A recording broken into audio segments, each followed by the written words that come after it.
He's the former president and publisher of the Sun Herald, and now he's on the radio. Welcome to Coast Vue with Ricky Mathews on SuperTalk Mississippi Gulf Coast 103.1. I hope you're having a great day. I'm Ricky Mathews, and welcome to the Coast Vue, where we celebrate the men and women who are making a difference in South Mississippi every single day. Look, I've been really looking forward to this show because it's going to celebrate a category of leaders that I got to know right after Hurricane Katrina. There was this young group of people who were either involved in the Governor's Commission on Recovery, Rebuilding, and Renewal, or they were on the periphery. And I wondered, where are they 15 years later? What have they done with their lives? Because what I witnessed during the post-Katrina effort was amazing leadership. These folks were out there making a difference every day, and they're one of the reasons why we were able to make such a great recovery. I'm actually going to be talking to them over the course of the next few months. And today I have the opportunity to have my friend Joe Cloyd, who was among that group. Joe, how you doing? Doing great. Thanks so much for having me. Well, I was trying to figure out, how do we know each other? So I think the first time we met, you came to an editorial board meeting with Governor Haley Barbour. You were fresh out of Vanderbilt. You went to work as a personal assistant. I think they call that an aide-de-camp, right? Yep. Aide-de-camp. Keeper of the body. There you are. And so you went straight out of Vanderbilt and working for Governor Haley Barbour. That was a big jump for you, right? Huge jump. Yeah, I worked on the campaign in 2003, and had responsibilities in Hattiesburg, and Governor Barbour's campaign manager at the time, Henry, chose me to work on several of the big events that happened over the course of that campaign, which were many, and honestly was one of my reindoctrinations to the Gulf Coast. So, wow, that's awesome. Yeah. So you were aide-de-camp for a while, and we're going to come back to all of this in a second, but you were assigned as executive director of the National Governors Conference. You moved. That was going to happen in 2006 initially. It ultimately happened in 2009, right? That's exactly right. So, but in 2005, the summer of 2005, you moved to South Mississippi just before Hurricane Katrina hit. Is that right? Yeah, I moved down here in June or July of 2005, and found a neat little rental house close to the beach, and had a great little office set up, and got me a small little boat. Started enjoying coast life, and Katrina changed a lot of things for a lot of people, and me included. So it left you with literally the clothes on your back. Literally. And then, like many South Mississippians, Absolutely. And it literally changed your life in so many amazing ways, which we're gonna talk about here shortly. So you grew up in Prentice. Where is Prentice for people who don't know?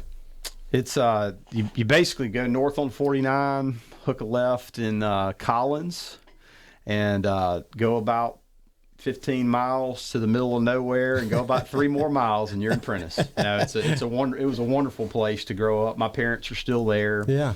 But it is a very small community. A couple of stoplights is all when I was growing up, but it's still a very delightful place. So I was at the top of the hill in Black Hawk, Mississippi recently, watching the elders get together and have their cup of coffee. Is there a place like that in Prentice where people come together? Just like in every small town in Mississippi, the wards when I was growing up. It was at wards, huh? Was where the old men stopped and had their coffee in the morning. I picture Mayberry in my head. It was very similar to that. Yeah. So tell me about your parents. Tell me about your life growing up in Prentice. So I'm an only child, and my parents were awesome. They gave me roots and wings. They let me roll around pretty good, and I kind of required that. I think I would have rebelled to a whole lot of structure, and I think they knew that. My dad was a dentist for his whole career, 40 years, and my mother was a lot of different things. She was the school nurse when I was growing up, so she was an RN, and then she decided to evolve her career, and she was the county economic developer for Jeff Davis County for, 5 or 6, 8 years in the mid 2000s, and really enjoyed giving back to her community that she loves very much, and did a great job over the course of that time. You had to have been surrounded by people who went to Ole Miss and State. How did you pick Vanderbilt? So my dad's from Nashville, and I have a lot of family there. looked all over. I thought about going to Mississippi State or Millsaps, but I realized Vandy was kind of the best school in the Southeast I could drive to. Yeah. And that kind of narrowed it down for me. I visited there and just had a blast. It's a good school. I'm a big music buff, and so obviously being a couple of blocks from Music Row was not a downside. It was a real upside. So I chose to go there, and I had a great 4 years there. So you minored in classical guitar? I did. The guitar professor there was another guy named Joe, and he was from Destin or somewhere in the Panhandle, and he and I just really hit it off. I took a lesson, and he encouraged me to minor in guitar and classical guitar, and I did, and have lost a lot of those chops since then, but I'm hopeful to get them back someday. I wish you would have brought your guitar. We could have entertained some people. Absolutely. Next time. So you go to work for Haley Barbour. What was that like? So, I got to spend some time with him during the campaign, just in fits and spurts when he would come to my area, or if I was working on an event. I really didn't get to know him until I traveled with him, and it was quite an amazing experience. I was 23 or so, and the exposure that I got to a different world than I was used to, and certainly a man of incredible leadership and intelligence and work ethic has shaped my career and my life forever. Mm-hmm. So I wrote in the foreword to his book about Katrina that he had a mind like a steel trap.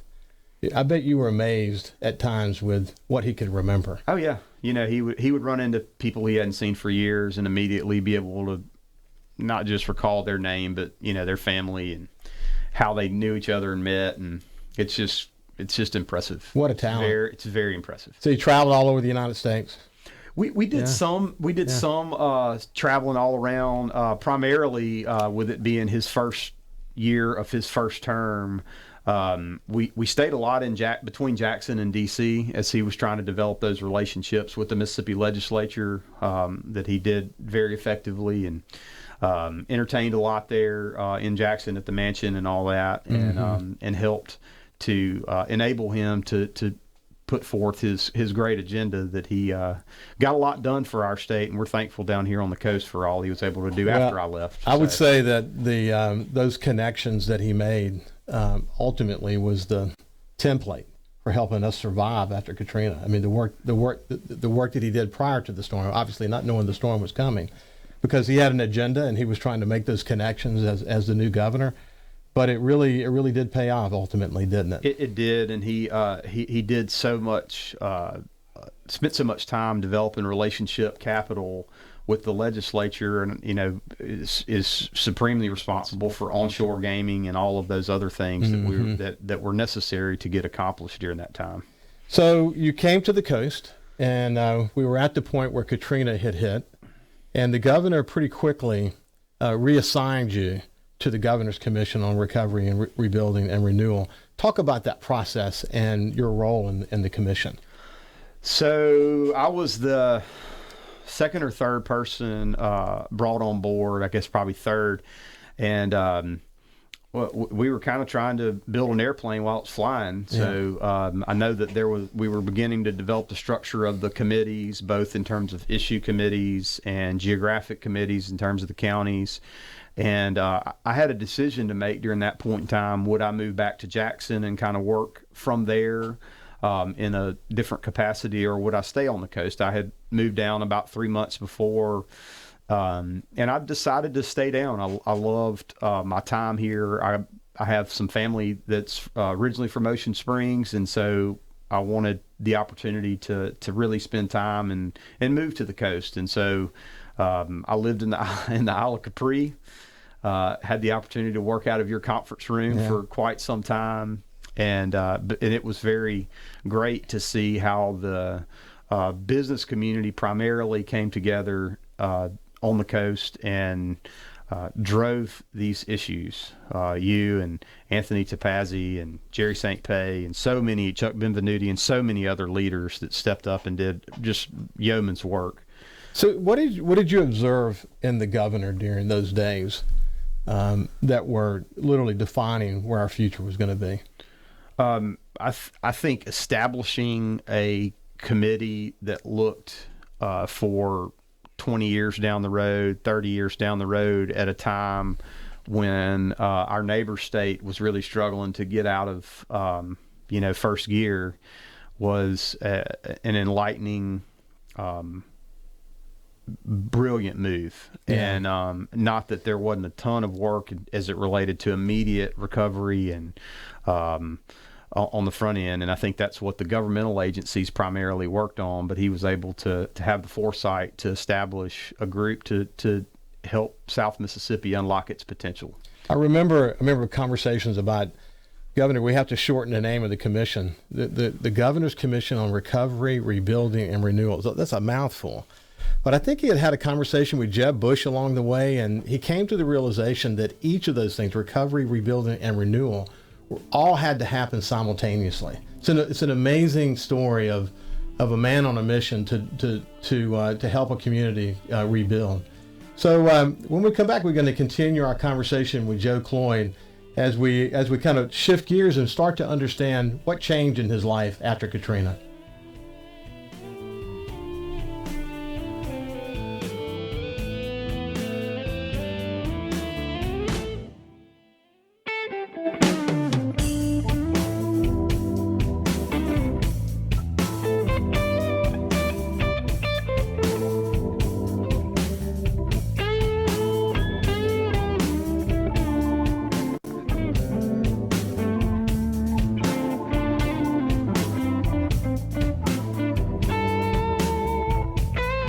It's Mattress Firm's year-end sale. Through Tuesday, save up to $600 when you get a king mattress for the price of a queen and a queen for a twin. Plus, get a free adjustable base when you spend just $4.99. Don't wait, these deals end Tuesday, so visit mattressfirm.com or a store near you to try your perfect bed today.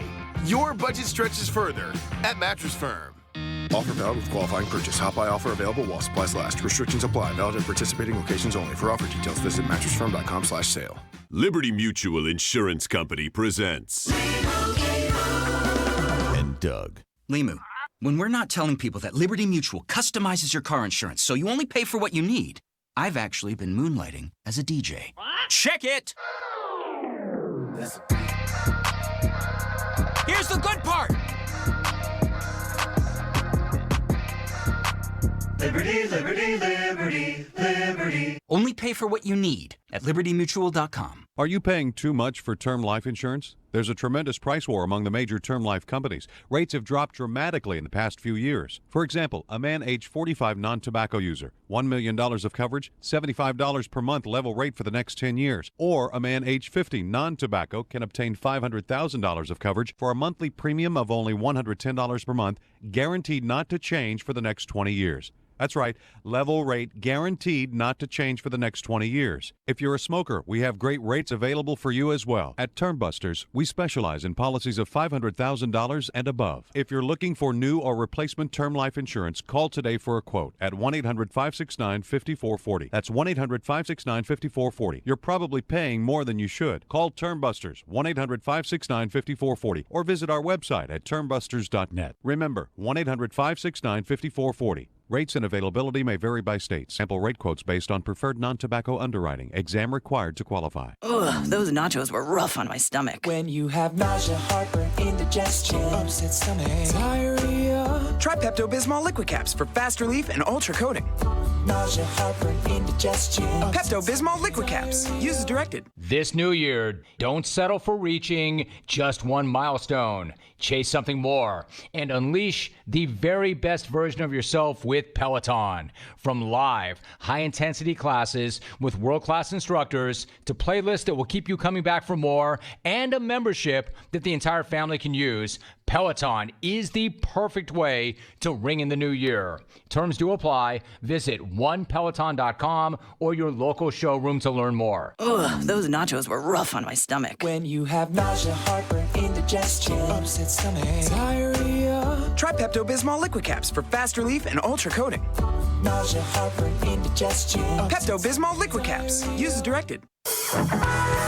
Now back to Coast View with Ricky Mathews on SuperTalk Mississippi Gulf Coast 103.1. Welcome back to the Coast View, and I've got Joe Cloyd here. We're continuing the conversation about how Katrina changed his life. He was one of the young leaders that was involved in the Governor's Commission, and we're looking back now. So it's 15 years, almost 15 years ago, Joe. That's wow. Really hard to believe, isn't it? But when you look at it, when you look back, the storm literally changed your life. It set you on a course to do some amazing things, and we're gonna cover that as we get through this. Let's get back to working for Governor Barber. What are some of the lessons learned, and tell us some stories about your work with him. Yeah, so it was an amazing opportunity to be a 23, 24-year-old kid from the big city of Prentice, working with him. And when he asked me to be his aide de camp, that job doesn't really come with a job description. I didn't really know what to do, and so I figured the best way to figure that out was to ask him. And so he said, I want you to read everything that comes across my desk. I want you to sit in on most meetings.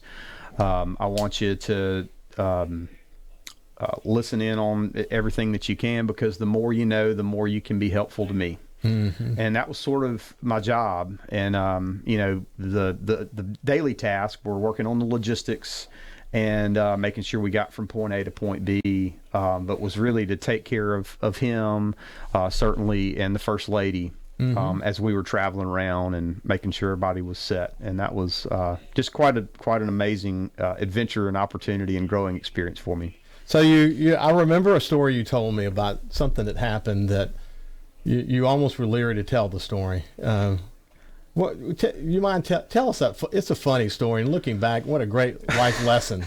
Yeah, this was a life lesson, and this would have been a little later when I was working on the National Governors Association. This would have been post Katrina in 2009, and we were a couple of weeks before that event. We were preparing the line by lines for all of the entertainment related events. And for the gospel brunch, the offstage announce gentleman at the Beau Rivage sent me an email, and he said, how should I introduce Governor Barber?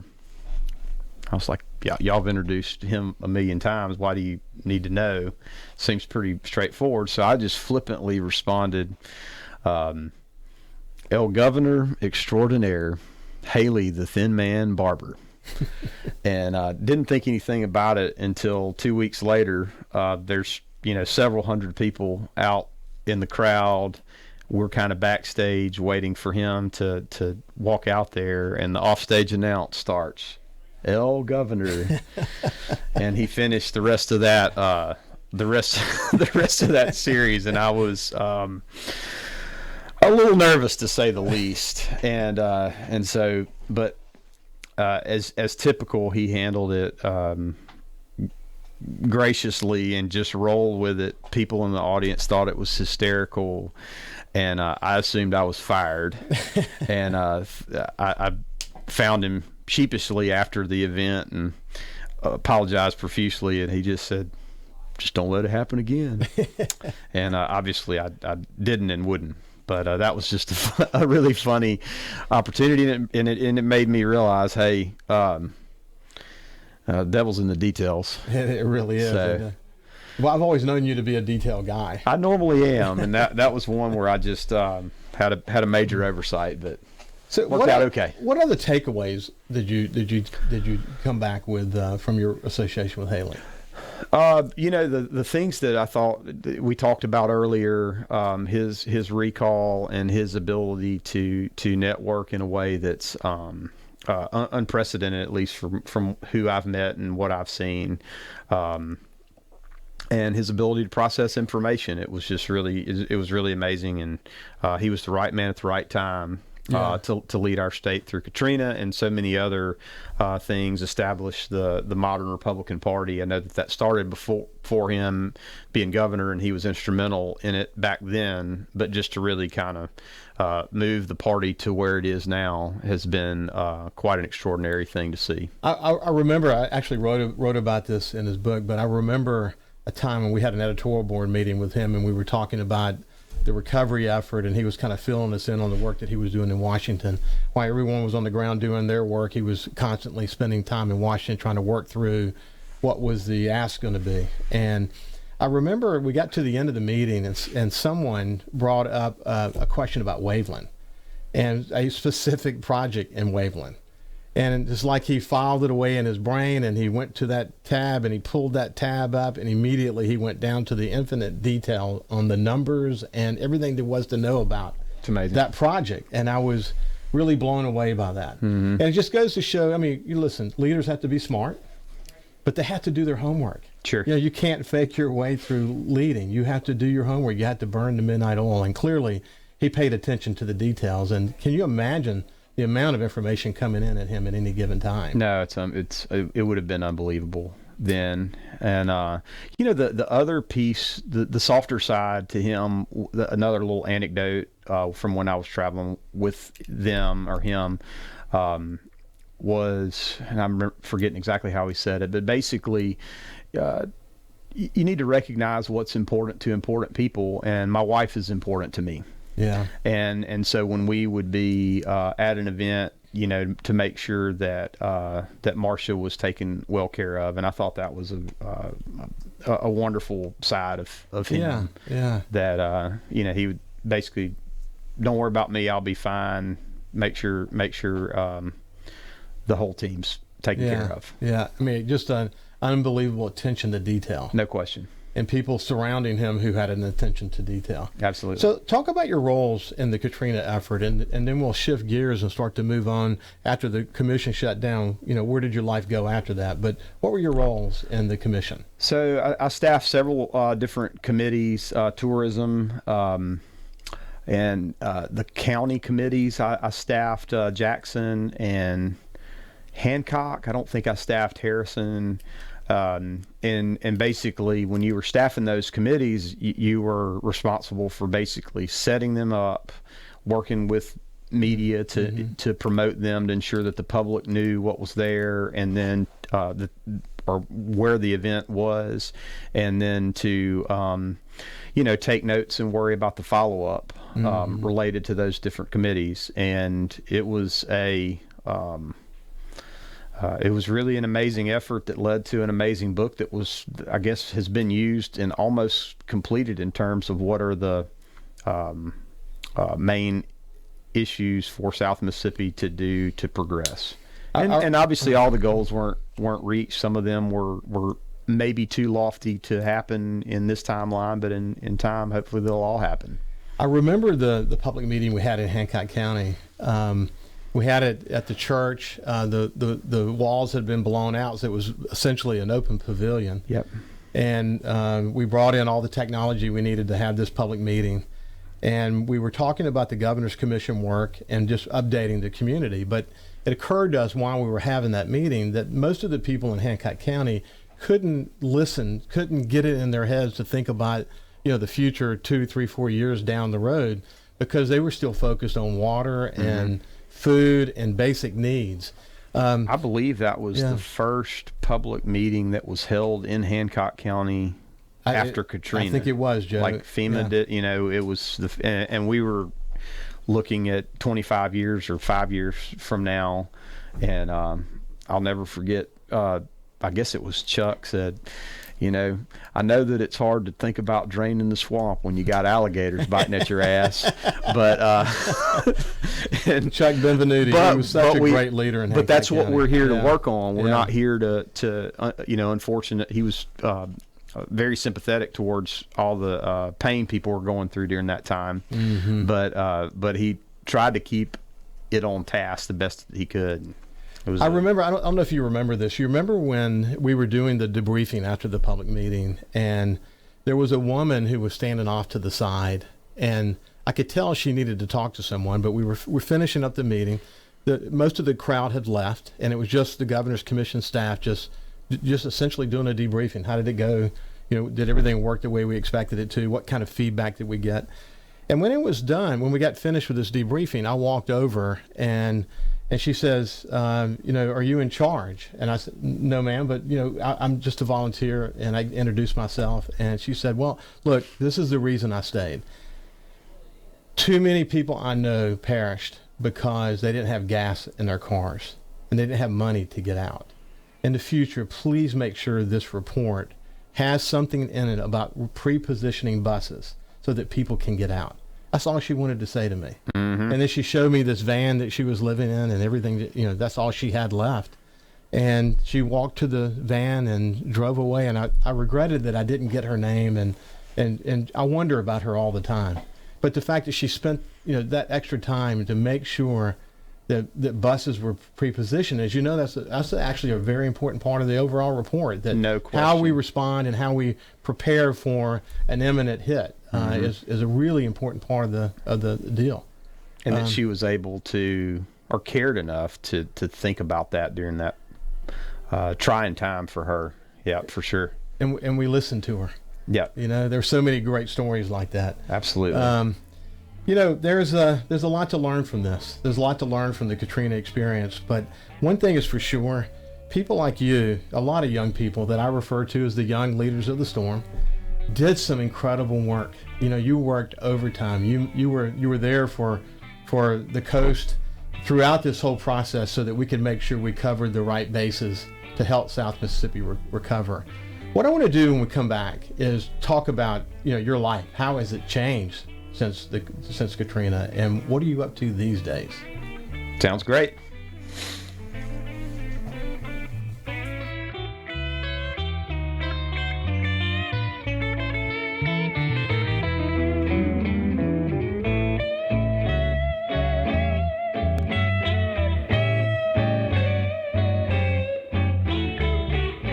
Reached the age where things just cost more. Cars, phones, life insurance. Your blood pressure is up. Your weight is up. You're one to talk. I have type 2 diabetes, so I'm getting dinged just like you. Thank goodness for Big Lou. Big Lou! Big Lou can get term life insurance rates for a 50-year-old male with type 2 diabetes or high blood pressure, or maybe he's on anxiety meds for just around $200 a month for $1 million of coverage. Oh, you gotta say that again. Go ahead. Okay, I'll say it. Big Lou and Term Provider could get a 50-year-old man, a little dinged up, $1 million in life insurance for around $200 a month. Call Big Lou. Big Lou! He's like you. 800-777-1979. That's 800-777-1979. Don't put it off. If you're overweight, diabetic, have high blood pressure, you gotta call Big Lou. Gotta. 800-777-1979. Write it down. 800-777-1979. Hey, it's me, Gus the Gopher for Atmos Energy. Being a gopher, I like to dig. That's what us gophers were born to do, along with eating plants, taunting groundskeepers, and listening to bluegrass music.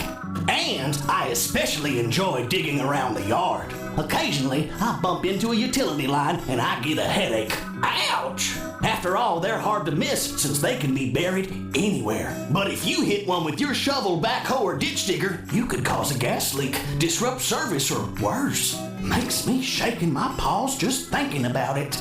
You can avoid all of this by calling 811 at least 3 business days before you or someone else digs in your yard to have those underground utility-owned lines marked. Calling 811 will help protect your property, and more importantly, you. It's free, and it's the law. You dig what I'm saying? For more on safe digging, visit atmosenergy.com/811. Guys, waking up over and over to pee is not okay. But now, you can reduce those nighttime bathroom trips with the ingredients in Super Beta Prostate P3 Advanced. We're talking about less urges to pee at night, less bathroom trips during the day, and better bladder emptying. It's like taking 3 prostate supplements in one. You can try a full 30-day bottle of P3 Advanced, free. Just pay shipping and handling. No strings attached, no obligations, and no commitments to buy. This is a 30-day supply, absolutely free. Call 1-800-476-2080. Super Beta Prostate is the best-selling brand in major retailers like Walmart.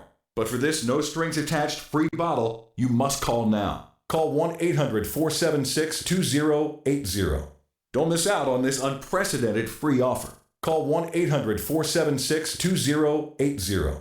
1-800-476-2080. Okay, here's the deal. If you like saving money, then listen to what I'm about to say. Don't scan the dial, listen. We've got tickets to the Audubon Zoo for just $15. And yeah, you do the quick math, that's half price. $30 zoo tickets for just $15. Best part about it? No catch to it. Get as many half-price tickets as you want right now at 1035 The Possum's Facebook page. And just look for the Half Off Deals logo and click it. It's really easy. Take the kids to the zoo for half price. But hurry, this offer ends. They might already be sold out. Hi, I'm Jay Farner, CEO of Quicken Loans. 30% of Americans who are planning home improvements of $5,000 or more will pay for those renovations with a high-interest credit card. That may not be a great idea. A better idea may be to take cash out of your home with a Quicken Loans 30-year fixed-rate mortgage. The rate today on our 30-year fixed-rate mortgage is 3.99%, APR 4.23%. Call us today at 800-QUICKEN or go to rocketmortgage.com. Rates subject to change. Pay 2% fee to receive this discounted rate. Call for cost information and conditions. Equal housing lender. Licensed in all 50 states. NMLS number 3030. Are you craving some protein after a good workout? Don't make a shake or eat a bar. Grab a bag of beef jerky from Old Trapper. Old Trapper beef jerky is tasty and it's tender, and it's made with real strips of steak and quality spices that are smoked over a wood fire. And it goes wherever you go. To the game, to the gym, to the beach. Look for Old Trapper in the Clearview bag. You can see the quality that you're buying. Look for it in major retail stores near you. Clones, if you don't see it, ask for it by name because no other jerky compares. Old Trapper, what's your beef? And 1,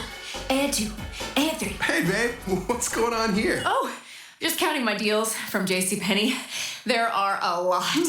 Rise to new heights with JCPenney. Gear up for the new year with 50% off select Exertion activewear for the family. Plus, get an extra 20% off with your JCPenney credit card and coupon. Find it in the app wallet. Or get select women's Skechers for $49.99.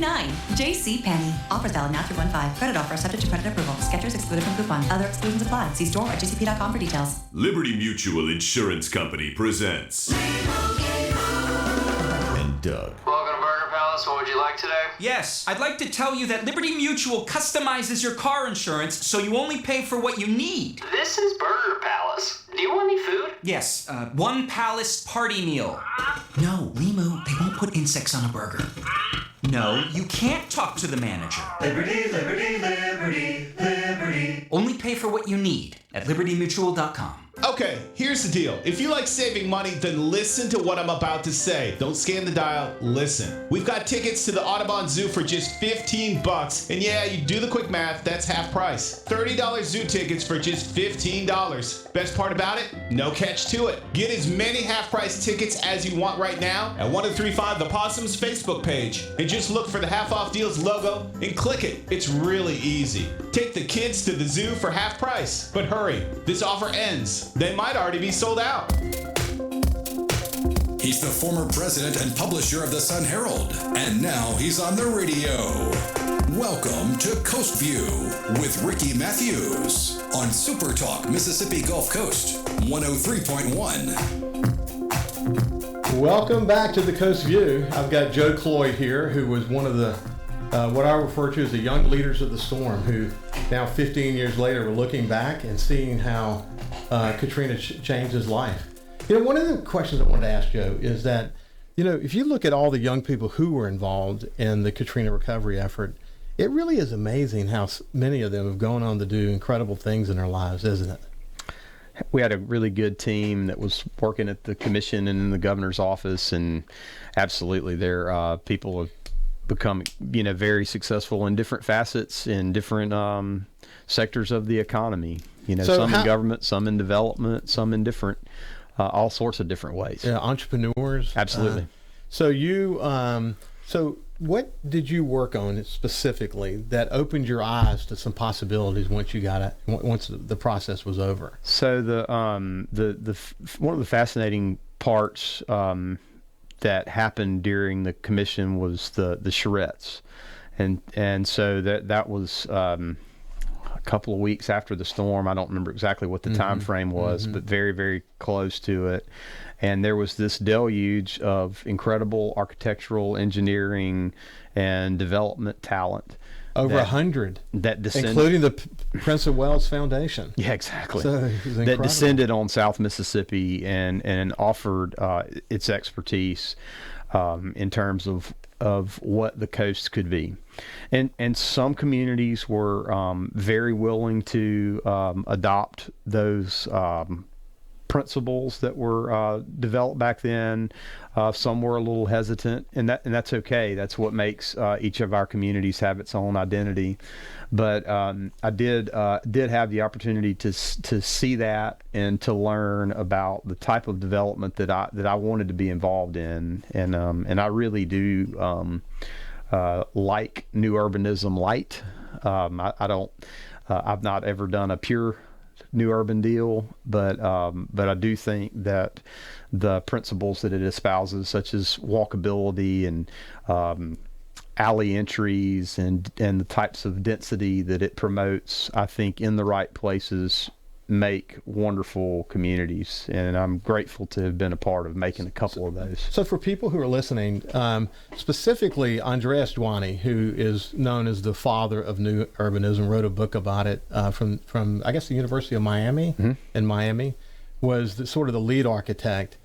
And if for people here who have been to Destin or Seaside or places like that, there are some great examples of what they espouse. But talk a little bit more about what he hoped would happen here. So they took the fabric of the coast and recognized there was a lot of damage that happened during Katrina, and they designed plans for I guess each of our cities that in their opinion was the highest and best use of those particular areas in terms of rebuilding. Obviously one of the shortcomings in that process was they ignored property lines and other real important pieces to make that happen. But in terms of developing a vision statement and some examples of communities that could happen, I think they were spot on in a lot of places. Yeah, what I remember so well, and it was so hard. It was really hard to, just a matter of days after the storm to begin to envision what could be. But you had to do it early on because, as the recovery effort happened and cleanup effort happened, communities needed to sort of grapple with, now that they have this opportunity, what do they want to change? What do they want to raise the bar? And what if they do raise the bar, what does that look like? I remember Andreas talking about, we had this amazing gym here as we look south. It's so unique in America, and we have this unbelievable opportunity in front of us to make something great happen. Ultimately, I think what they did is just what you said. I mean, it was aspirational, and it ultimately helped people begin to see some possibilities. It wasn't never intended to be, a complete, version that everybody was supposed to adopt. Sure. But it was to say, in this very difficult time, just be aspirational. Hope for more from your community. And there, I think every community adopted some aspect of this. They got some vision from it. Absolutely.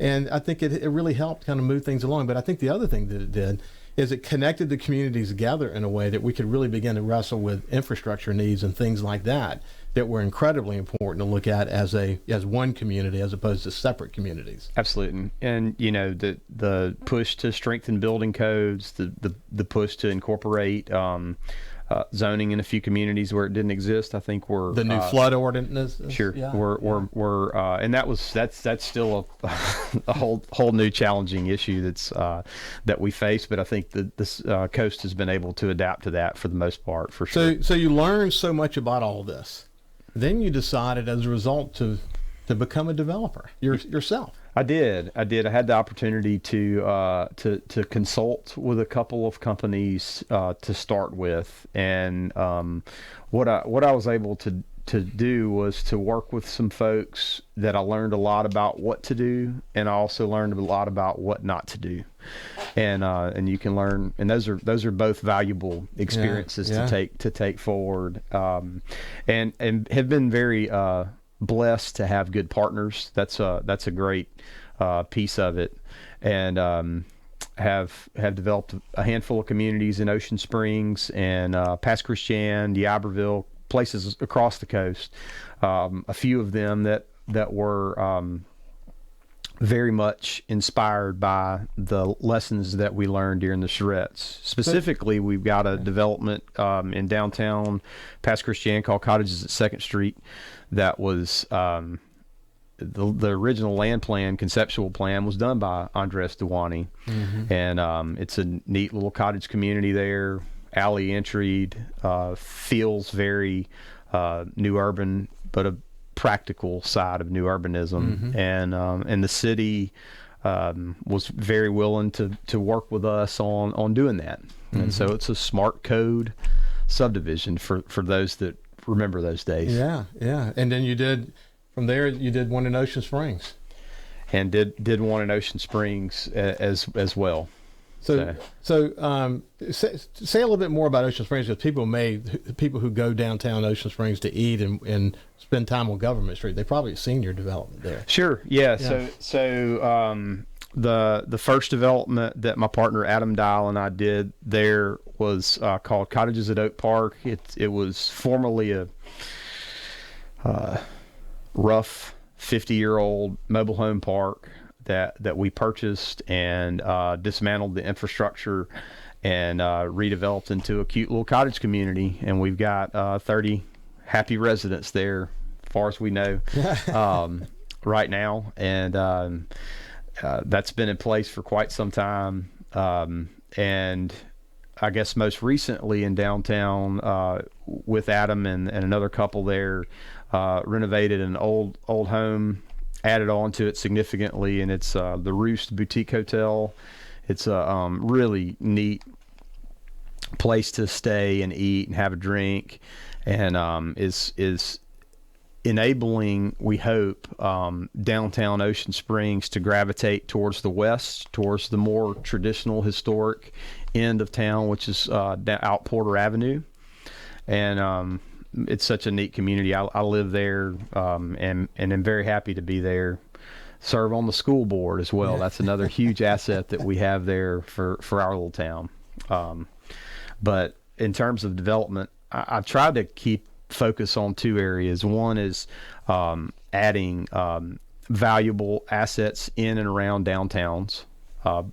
Primarily have done multifamily residential, but have enjoyed doing the hotel as well. And then the other piece that I think is a big need down here is senior housing. And opened a senior independent living facility in D'Iberville about 5 years ago, as well as this past year with some more great partners, opened up the Lighthouse of Ocean Springs, which is an assisted living and memory care community there. And are you already starting or planning phase 2? We have broken ground on our second phase, adding more memory care units to that facility as we speak. Wow, what a special place that is, actually. It is. Yeah. It's a nice place, and it's a place that I would feel comfortable putting my parents if they ever reach that need. And there are, sadly, along the coast and throughout the state, a lot of senior housing that's just not done as well as it should be. And I'm hopeful the legislature is going to do something about that and enable better developments to happen, not just in the assisted living space, but primarily in the skilled nursing space. So let's come back to the Roost for a second. I'm curious about, how did a boutique hotel become part of your thinking? Where did that come from? Well, we were it was this old home that I had been looking at for a long time. It was kind of an albatross. It had a lot of square footage and had needed some tender love and care, to say the least, to get it back to where it should be.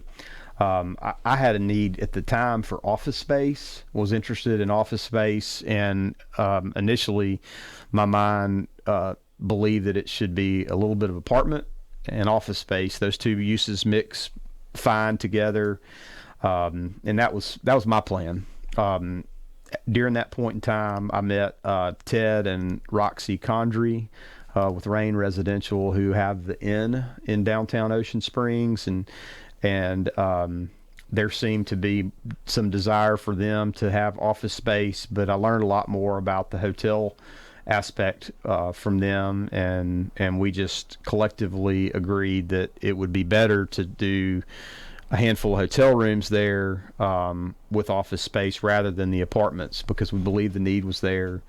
And we came up with a good plan. We engaged architect Bruce Toller, who I worked with back in the Charrettes, to come up with a design for the exterior, and we worked with the city and performed the project. And it's been in some really crazy online publications, in Architectural Digest a time or two online, as well as several other local, regional, and national publications. It's been a joy to be a part of that development. Well, it's a special place. I love to go there and have a glass of wine and just sit around and see the people that are coming in and out. Tell them about the oyster art that you have, the oyster wall. There's our friends down at Crystal Seas and Pass Christian have a lot of oyster shells there, and I figured out a method to treat them that they can be applied to a wall. I mean, I'm not the first person to do it, but I feel like we figured out how to do it well. And so one of our features as you walk into the bar is this 13 or 15 foot tall long oyster wall, which is obviously an homage to the deep oyster history along the coast, and used to be a lot bigger part of the Ocean Springs economy. Now that's mostly not existent, except for the shearwater reef that's out there, thank goodness, still.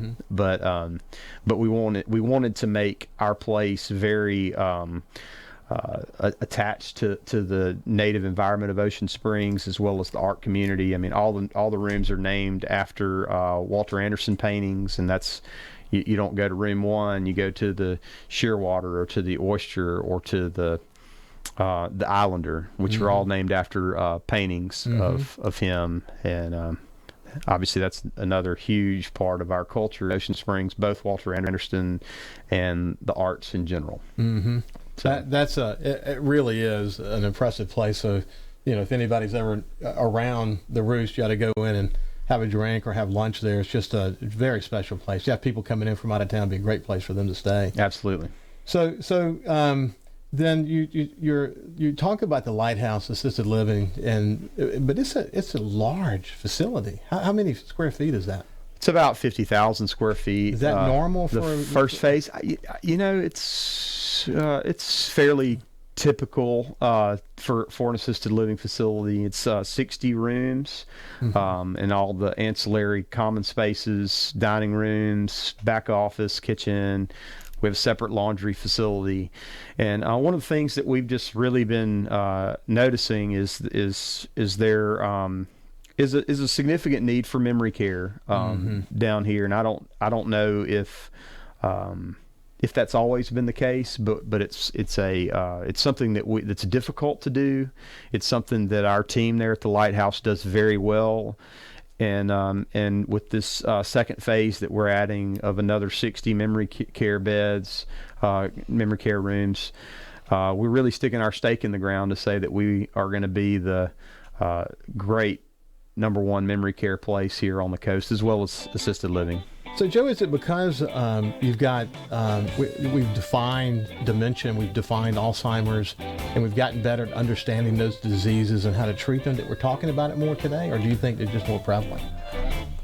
I think that it is defined, and also with the nature of our current living, it becomes challenging to keep a person with memory issues at home safely. Yeah.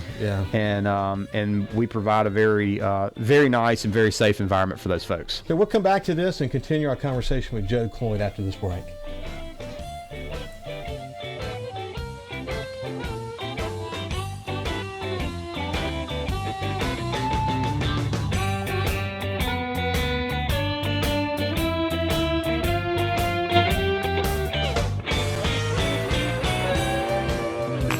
It's me, Gus the Gopher for Atmos Energy. Being a gopher, I like to dig. That's what us gophers were born to do, along with eating plants, taunting groundskeepers, and listening to bluegrass music. And I especially enjoy digging around the yard. Occasionally, I bump into a utility line and I get a headache. Ouch! After all, they're hard to miss since they can be buried anywhere. But if you hit one with your shovel, backhoe, or ditch digger, you could cause a gas leak, disrupt service, or worse. Makes me shake in my paws just thinking about it.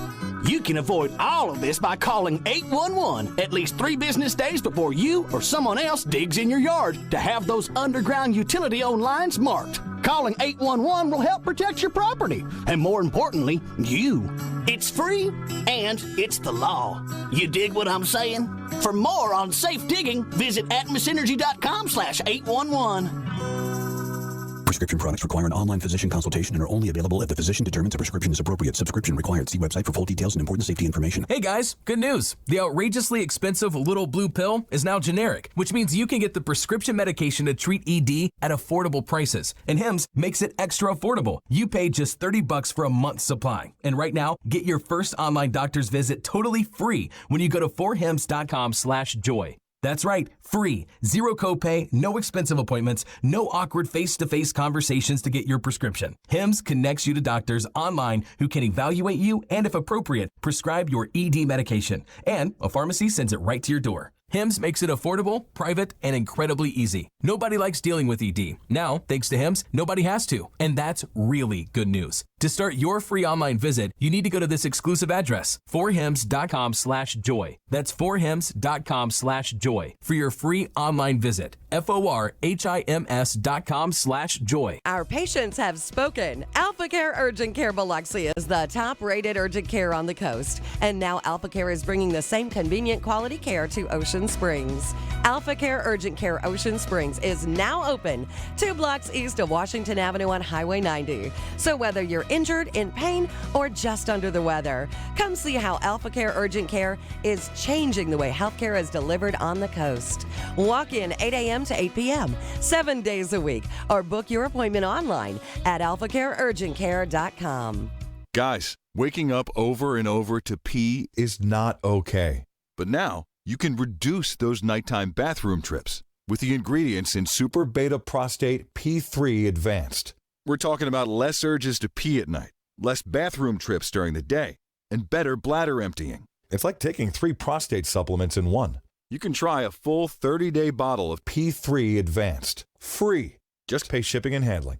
No strings attached, no obligations, and no commitments to buy. This is a 30-day supply, absolutely free. Call 1-800-476-2080. Super Beta Prostate is the best-selling brand in major retailers like Walmart. But for this no-strings-attached free bottle, you must call now. Call 1-800-476-2080. Don't miss out on this unprecedented free offer. Call 1-800-476-2080. 1-800-476-2080. Williams Service Center reminds us as we get together with family and friends to celebrate the holidays, let's remember to celebrate safely, sanely, and responsibly. Remember, alcohol and gasoline don't mix. Practice moderation and drive safely. The life you save may be your own. Williams Service Center, where service is not just a courtesy, it's a commitment. Call 228-826-4014. Williams Service Center, 11712 Highway 57 in Vancleave, reminding everyone of the 3 C's of safety: caution, courtesy, and common sense. Happy New Year. Reminding you why the Mississippi Gulf Coast is such a great place to live, work, and play. This is Coast Vue with Ricky Mathews on SuperTalk Mississippi Gulf Coast 103.1. Well, welcome back to the Coast Vue. We're having a wonderful conversation with Joe Cloyd. Joe is a guy that I'm really inspired by. The way that you grasped your learning early in your career and began to find ways to not only build a great business, but to contribute back to the community. It's really inspiring. So you said you actually on the school board? Yeah. Tell me about that. So there was a vacancy that came up a year and a half ago or so in Ocean Springs. It's something I've had an interest in for some time because our school district is so important to to the identity of our community and the future of our community. And I felt like having young business people on the board is a good thing. And so it's been a very different experience because I don't have a lot of background in education other than going to school and college and all that. And it's a different. It's not a business, but it's a different organization structure than I'm used to. But it's been a great experience. We have a great board, we have a great superintendent, and clearly a very high performing district, like so many of the districts across the coast. Yeah, that's awesome. So you got married after Katrina. I did. You had 2 wonderful kids, and Martha and Gaines. Tell us about that journey. Yeah, I met my wife. It was hard to date right after the storm. There weren't a lot of places to go, but I met Jessica. She was her daddy's date to an event that we were both at, and we were a couple of the handful of younger folks that were there, and different people kept pushing us together. We really hit it off, and hadn't been separated since. And we have Martha, who's 8, Gaines, who is a 3-year-old little man, and another back to the one part of my drive to be on the school board was I have 2 different kids on either end of the spectrum. Martha's a very bright, gifted child, which I think is one of your harder kids to teach because it's hard to keep them motivated and engaged when they're high performers. And then Gaines a couple of years ago got diagnosed with autism, and not that he's not extremely bright and everything, but that comes with its own set of challenges, and also from an education standpoint, a very challenging child to teach. And my wife and I and our families have learned a lot about autism, and particularly speech issues that are out there, and so it's been a extremely important learning perspective that I've gained by watching him navigate life as a nonverbal child, and I've learned so much more from him than he's probably going to ever learn from me. But we've had a blast with him. He's a fun and an engaging child, and but it definitely has shaped our worldview and our empathy for folks with all sorts of disabilities. And so he's gonna do great things. We have no doubt. But we've just learned so much. So what have you learned? What have you learned during that journey about the community's capacity to deal with disabilities? We've been surprised that South Mississippi offers so many things. We were concerned that we were going to have to move when we found out that he had autism, but it turns out there are several really good providers of what's called ABA therapy. It is the type of therapy that is preferred, as far, at least from my understanding, but is preferred to help treat the conditions that come along with autism. And we ended up with this great organization called Will's Way, and our therapy team there has been amazing. He's been in therapy since he was younger than 2.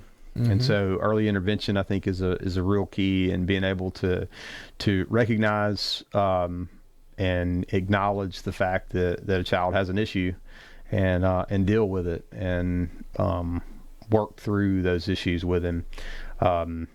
Our school district in particular, and I think several other ones across the coast, have a pre-K special needs program that he's in, and we've been very delighted about how that's worked out. And he's got great teachers and great service there, and we are hopeful to get him into the DeBard School, which is the speech and language disorder school that's affiliated with USM in Hattiesburg.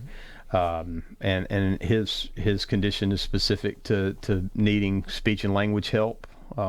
He ended up not having a lot of your typical autism conditions. His are more language and speech related.